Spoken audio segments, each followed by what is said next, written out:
కాంగ్రెస్ సర్కార్ వచ్చాక రాష్ట్రంలో మద్యం ఏరులై పారుతోంది. ప్రతి నెల 3,000 కోట్లకు పైగా సేల్స్ జరుగుతున్నా టార్గెట్ల పేరుతో ఇంకా మద్యం అమ్మకాలు పెంచాలని అధికారులను పరుగులు పెట్టిస్తోంది. ఒక్కో వైన్స్ కు 50 లక్షల రూపాయల చొప్పున అదనపు టార్గెట్ విధించారు. టార్గెట్లు రీచ్ అయ్యాయా అంటూ అధికారులు ఫోన్లు చేస్తూ వ్యాపారులపై ఒత్తిడి తీసుకొస్తున్నారు.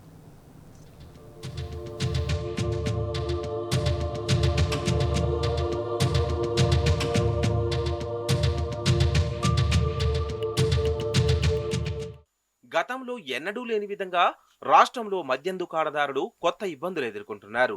నెలాఖరు వస్తుందంటే చాలు టార్గెట్లు రీచ్ అయ్యారా అంటూ వస్తున్న ఫోన్లతో తలలు పట్టుకుంటున్నారు. ఎక్సైజ్ శాఖ అదనపు ఒత్తిడిని భరించడం తమ వల్ల కాదంటూ గగ్గోలు పెడుతున్నారు. ఒక్కో షాపుకు అదనంగా 20 లక్షల నుంచి 50 లక్షల రూపాయల మద్యం అదనంగా కొనుగోలు చేసి అమ్మాలంటూ కొందరు అధికారులు ఫోన్లు చేసి మరీ ఒత్తిడి తీసుకొస్తున్నట్టు తెలిసిందే. ప్రభుత్వ పెద్దల నిర్ణయమో ఎక్సైజ్ ఉన్నతాధికారుల ఒత్తిడో తెలియదు కానీ ఇటు మద్యం వ్యాపారులకు ఎక్సైజ్ కింది స్థాయి అధికారులకు అదనపు కష్టాలు వచ్చి పడ్డాయి.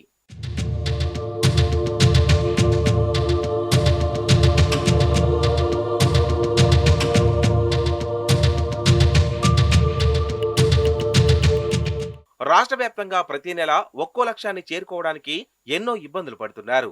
ఈ నెల టార్గెట్లు పూర్తి కాలేదని పై అధికారులు టార్గెట్లు పెట్టారని వీలున్నంత మేర స్టాక్ తీసుకెళ్లాలని మద్యం దుకాణదారులపై నిత్యం ఒత్తిడి తీసుకొస్తున్నట్టు తెలిసిందే.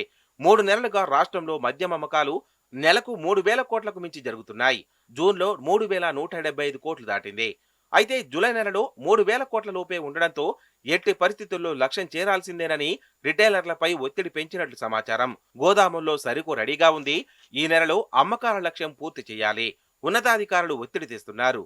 మందు కొంటారా లేదా ముందు ఎంతో కొంత సరుకు తీసుకెళ్లనంటూ యజమానులకు ఫోన్లు చేస్తున్నారని తెలిసిందే. దీంతో చేసేదేమీ లేక డీడీలు చెల్లించి స్టాక్ తీసుకెళ్తున్నారు వ్యాపారులు.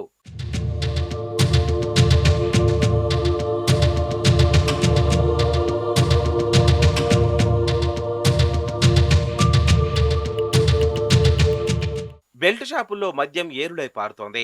ప్రభుత్వం విధించిన లక్ష్యాన్ని చేరుకోవడానికి వడ్డీలకు తెచ్చిన డబ్బులు చెల్లించడానికి తప్పని పరిస్థితుల్లో బెల్ట్ షాపులకు అడిగినంత మందు ముట్ట చెప్తున్నట్లు విశ్వసనీయ సమాచారం.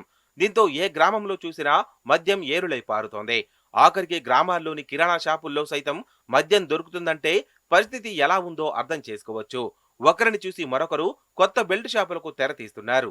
వీటిపై ఎక్సైజ్, పోలీస్ శాఖలు పూర్తిగా నియంత్రణ కోల్పోయాయి. ప్రభుత్వ లక్ష్యం నెరవేరేందుకు వారు సైతం బెల్ట్ షాపుల వైపు కన్నెత్తి కూడా చూడడం లేదు. అధికారంలోకి రాగానే బెల్ట్ షాపులు ఎత్తివేస్తామన్న ప్రభుత్వం ఆ హామీని ఏం చేసిందని పలువురు ప్రశ్నిస్తున్నారు. గత ప్రభుత్వం ఓ క్రమ పద్ధతిలో మద్యం విక్రయాలు జరపగా ప్రస్తుతం ప్రభుత్వం ఆ నిబంధనలన్నీ తొంగలో తొక్కి టార్గెట్ల పేరుతో మద్యం వ్యాపారులను పీల్చి పిప్పి చేస్తోంది.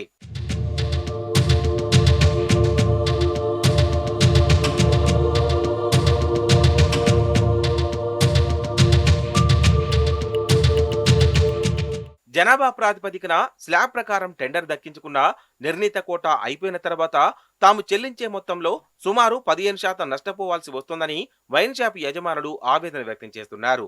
ఉదాహరణకు ఓ ప్రాంతంలో 50 లక్షల స్లాబ్లో టెండర్ దక్కించుకున్న వ్యాపారికి 10 సార్ల వరకు ఐఎంఎల్ డిపోలో కొనుగోలు చేసి మద్యానికి ఎలాంటి అదనపు పన్ను ఉండదు. అంతకుమించి కొనుగోలు చేస్తే ₹1,00,000కు దాదాపు 15% అంటే 15,000 అదనంగా పన్ను రూపంలో చెల్లించాలి. దీంతో పాటు అమ్మకాలు లేని సమయంలో కొనుగోలు చేయాల్సి రావడం తమకు తలకు మించిన భారంగా మారిందని, వడ్డీలకే డబ్బు సరిపోని పరిస్థితి ఉందని వైన్ షాప్ యజమానులు వాపోతున్నారు.